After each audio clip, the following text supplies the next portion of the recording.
নমস্কার, শিব শক্তি অ্যাস্ট্রো চ্যানেলে সকলকে স্বাগত জানাই। আশা করি সকলে আপনারা ভালো আছেন, ভালো থাকুন, সুস্থ থাকুন। আজকের ভিডিওর নতুন আলোচনার বিষয় হচ্ছে লগ্নপতির অবস্থান ফল, অর্থাৎ লগ্নপতি কোন কোন ঘরে অবস্থান করলে কি কি ফল দিয়ে থাকে সেই নিয়েই পুঙ্খানুপুঙ্খ আলোচনা আজকের ভিডিওতে মূলত করব। সেই সঙ্গে আলোচনা করব প্রতিকার নিয়েও। অবশ্যই আপনারা ভিডিওটিকে শেষ পর্যন্ত দেখতে থাকুন এবং সেই সঙ্গে অবশ্যই আপনারা চ্যানেলটিকে সাবস্ক্রাইব করে নেবেন। জ্যোতিষ শিক্ষার মূলত ইউটিউবে বিশ্বস্ত এবং নির্ভরযোগ্য জায়গা হচ্ছে শিবশক্তি অ্যাস্ট্রো চ্যানেল, এবং সেই সঙ্গে নিজের রাশিফল জানার জন্য, অর্থাৎ গ্রহের গোচরের সঙ্গে সঙ্গে নিজের রাশিফল জানার জন্য অবশ্যই আপনারা চ্যানেলটিকে সাবস্ক্রাইব করে নিন। দেখুন, যে কোনো সিদ্ধান্ত নেওয়ার সময় অবশ্যই কিন্তু আমাদের গ্রহের গোচরটা দেখতে হয়। গ্রহের গোচর না দেখলে কিন্তু আমাদের সিদ্ধান্তে ভুল হওয়ার একটা সম্ভাবনা সেটা কিন্তু অবশ্যই থাকে। সেই জন্য গ্রহের গোচর বিশ্লেষণ করে আপনারা সিদ্ধান্তগুলোকে নিন, যথেষ্ট ভালো হবে। যাই হোক, শুরু করছি মূল আলোচনা। লগ্নপতি কোন কোন ভাবে অবস্থান করলে কেমন ফল দেয়, নিজেদের জন্মছকটা খুলে মিলিয়ে নিন। আপনারা প্রতিটা কথা মিলিয়ে নিন। আপনারা লগ্নপতি যদি লগ্নে অবস্থান করে তো সেই ক্ষেত্রে দেখব যে সেক্ষেত্রে ফলের বৃদ্ধি হয়। সুতরাং এই ক্ষেত্রে জাতক বা জাতিকা যথেষ্ট সুস্থ হয়ে থাকে, সবল হয়ে থাকে, সেই সঙ্গে বলতে পারি যে স্বাধীন চিন্তাধারার অধিকারী হয়ে থাকে, ভ্রমণশীল হয়ে থাকে।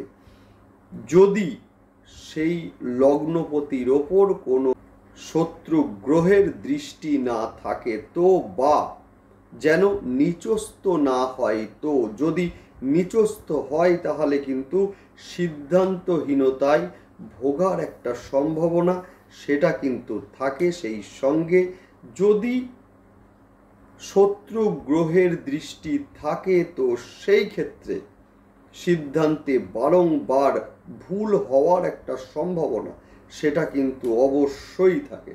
যাই হোক, নেক্সট আলোচনা করব সেটা হচ্ছে লগ্ন অধিপতি যদি দ্বিতীয় স্থানে অবস্থান করে তো সেই ক্ষেত্রে জাতক বা জাতিকা যথেষ্ট মানী হয়ে থাকে। মূলত সমাজে 5 জন তাকে যথেষ্ট সম্মান করে। সেই সঙ্গে মূলত এরা অনেকটা উদার হয়ে থাকে, সৎ কর্মযুক্ত হয়ে থাকে। সেই সঙ্গে বলতেই পারি যথেষ্ট উচ্চাশা এদের মধ্যে থাকে। সেই সঙ্গে দূরদৃষ্টি সম্পন্ন হয়ে থাকে, ব্যবসায় আগ্রহী হয়ে থাকে, এবং সেই সঙ্গে অর্থের দিকে একটা ন্যাক সেটাও কিন্তু এদের দেখতে পাওয়া যায়। যাই হোক, নেক্সট আলোচনা করব যদি তৃতীয় অবস্থান করে বা ভাতৃস্থানে অবস্থান করে তো সেই ক্ষেত্রে যথেষ্ট সাহসী হয়ে থাকে, এবং সেই সঙ্গে আত্মীয় প্রতিবেশীদের পাথেয় হয়ে থাকে। অর্থাৎ আত্মীয় প্রতিবেশীরা যথেষ্ট নির্ভর করে তাকে, যথেষ্ট সম্মান করে তাকে। সেই সঙ্গে বলতে পারি হাতের কাজে আগ্রহী হয়ে থাকে এরা। সেই সঙ্গে ভাতৃপ্রিয় হয়ে থাকে। ভাইদের প্রতি একটা দায়িত্ব, দায়বদ্ধতা, কর্তব্য সেটাও কিন্তু এদের লক্ষ্য করা যায়। সেই সঙ্গে আমরা বলতেই পারি যে এরা যথেষ্ট বন্ধু বৎসল হয়ে থাকে। নেক্সট আলোচনা করব লগ্নপতি যদি চতুর্থে অবস্থান করে সেই ক্ষেত্রে কি হয় না, সেই ক্ষেত্রে আমরা বলতে পারি জাতক কিন্তু মাতৃভক্ত হবে অবশ্যই, এবং সেই সঙ্গে বলতে পারি যে বিদ্যায় আগ্রহী হবে বা শিক্ষার ক্ষেত্রে আগ্রহী হবে। যে কোনো জায়গা থেকে শেখার একটা ন্যাক সেটা কিন্তু এদের মধ্যে থাকবে। সেই সঙ্গে বলতেই পারি আমরা যে 4th হাউস আমাদের বন্ধুর জায়গা, অর্থাৎ বন্ধু যুক্ত হয়ে থাকে, যথেষ্ট বন্ধু হয়ে থাকে এদের। সেই সঙ্গে আমরা বলতে পারি যে এরা কিন্তু সম্পদের অধিকারী হয়। যদি কোনো শত্রু গ্রহের দৃষ্টি এর ওপরে না থাকে তো যথেষ্ট সম্পদের অধিকারী হয়ে থাকে। যাই হোক, নেক্সট আলোচনা করব, সেটা হচ্ছে লগ্নপতি যদি পঞ্চমে অবস্থান করে তো সেই ক্ষেত্রে মূলত এদের মধ্যে দেখা যায় সেটা হচ্ছে রোম্যান্টিকতা। সেটা কিন্তু লক্ষ্য করা যায়, সেই সঙ্গে ফাটকাই আগ্রহী হয়ে থাকে, সেই সঙ্গে এরা কিন্তু পুত্রবান হয়ে থাকে, যথেষ্ট ধার্মিক হয়ে থাকে, যথেষ্ট বিনয়ী হয়ে থাকে, সেই সঙ্গে গুছিয়ে কথা বলা সেইটাও কিন্তু এদের মধ্যে লক্ষ্য করা যায়। সেই সঙ্গে এরা কিন্তু মূলত ভালো প্রেমিক হয়ে থাকে। যাই হোক, নেক্সট আলোচনা করব, লগ্নপতি যদি ষষ্ঠে অবস্থান করে তো সেই ক্ষেত্রে বলতেই পারি যে শরীর অনেকটা রোগগ্রস্ত হয়ে থাকে বা এরা একটু রুগ্ন প্রকৃতির হয়ে থাকে, রোগযুক্ত হয়ে থাকে।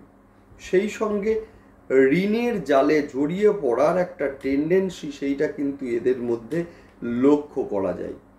সেই সঙ্গে মাতুল বা মামাদের দ্বারা উপকৃত হওয়া সেইটাও কিন্তু লক্ষ্য করা যায়। যদিও যদি শুভ অবস্থায় থাকে তো প্রশাসনিক যে কোনো পদে এরা কিন্তু সহজেই নিযুক্ত হয়ে থাকে, যেহেতু ষষ্ঠ স্থান হচ্ছে দশমের নবম, অর্থাৎ কিনা কর্মের ভাগ্যের ঘর। সুতরাং অবশ্যই আমরা বলতে পারি যে সম্মানের সঙ্গে বিভিন্ন সরকারি চাকুরিতে এরা কিন্তু নিযুক্ত হয়ে থাকে।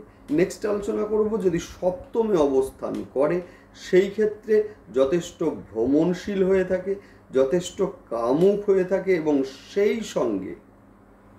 সেই সঙ্গে বলতে পারি যথেষ্ট ভালো প্রেমিকও হয়ে থাকে। এদের মতো ভালোবাসতে কিন্তু আর কেউ পারে না।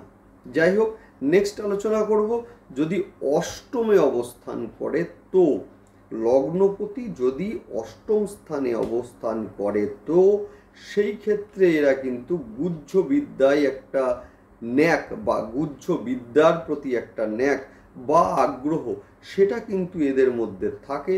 সেই সঙ্গে এদের মধ্যে সবসময় একটা উদ্বিগ্নতা কাজ করে, সেই সঙ্গে বলবো একটা হতাশা, ডিপ্রেশন সেটা কিন্তু এদের মধ্যে থাকেই। সেই সঙ্গে শারীরিক দিক থেকেও কিন্তু এরা বিভিন্ন রোগ অসুখে ভুগতে এদের লক্ষ্য করা যায়। নেক্সট আলোচনা করব, লগ্নপতি যদি নবমে অবস্থান করে তো লগ্নপতি যদি নবমে অবস্থান করে সেই ক্ষেত্রে যথেষ্ট ভালো। লগ্নপতি নবমে অবস্থান করা মানে এরা যথেষ্ট ভাগ্যবান, সেই সঙ্গে বহু জনের আশ্রয় দাতা হয়ে থাকে, অনেকের প্রতি কর্তব্য করতে হয় এদের।